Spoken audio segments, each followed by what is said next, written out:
for beyond those snarling teeth lie the riches and ruins of the American El Dorado. Begin with Garrett as he enters this hall of delusions by way of New Street, where today loiter the jacketed floor traders and runners of the New York Stock Exchange when they move into the street for a breath of fresh air.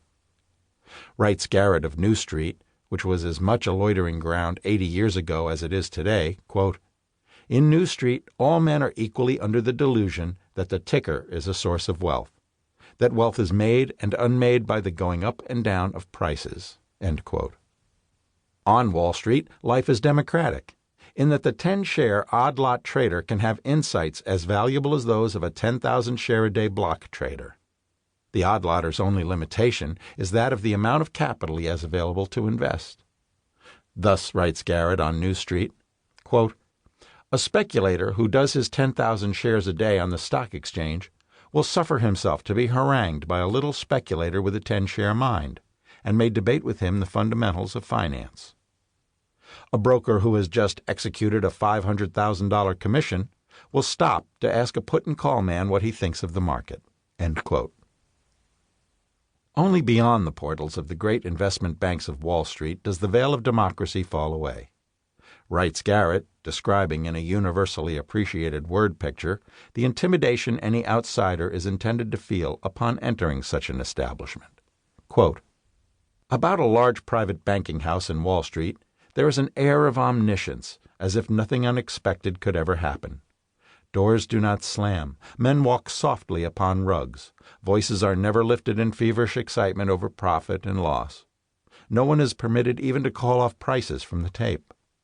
There is first a feeling of space quite different from that sense of limited margins which pervades a broker's office. Ceilings in a banking house are higher than ceilings anywhere else." End quote. Who among us has not been in such a place, has not felt one's stature grow suddenly smaller as the door to the main vestibule swings silently open on its oiled hinges to reveal the oak paneling and wainscoting beyond, as the imperious greeter approaches in a somber suit to ask what business we may have in such an establishment as this? Yikes! Contrast that picture with Garrett's portrait of the haunts of a Wall Street manipulator. Here one finds not intimidation, but secrecy.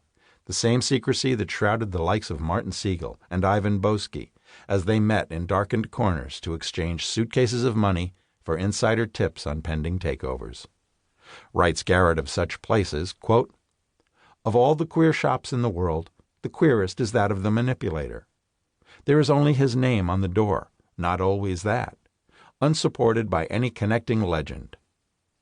If the law required every person to display a sign over his business door, it would puzzle the manipulator what to put on his. Information utilized to the highest advantage? Dealer in prices, architect of markets, pool manager, and consulting expert." In the end, the portrait of Wall Street found in Where the Money Grows is a portrait of business itself. Is there not a wolf in every line of work? The fellow who forces the envelope on law and limitation, and is in an unuttered manner actually respected for his audacity. The cowboy who says, "I work best alone."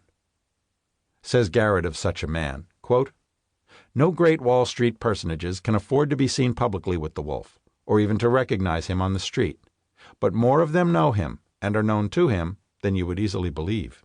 End quote. Similarly, consider the book's final and in some ways most poignant chapter of all, Taking Trouble Home. Not so many years ago, the Connecticut novelist Erica Jong observed, in a memorable image of what it means to be a postmodern man who commutes to New York, that the men get up each morning, scrape the hair from their faces, and go out hunting for money. In Taking Trouble Home, we find Garrett's rendering about what happens when the hunter of Wall Street returns empty-handed. The understated fury at a wife whose pose of naivete masks outrage at the failure. A portrait of a marriage in the incipient stages of collapse. So settle back, put your feet up, and delve into this universal landscape that a now-forgotten financial reporter stumbled upon nearly a century ago. You can traverse it in an hour, if even that, but the footprints you'll follow will be as fresh on the earth as if you'd taken the downtown express only this morning and followed the throng as it split and disappeared into 1,000 doorways in search of life's dreams. As Garrett puts it, quote,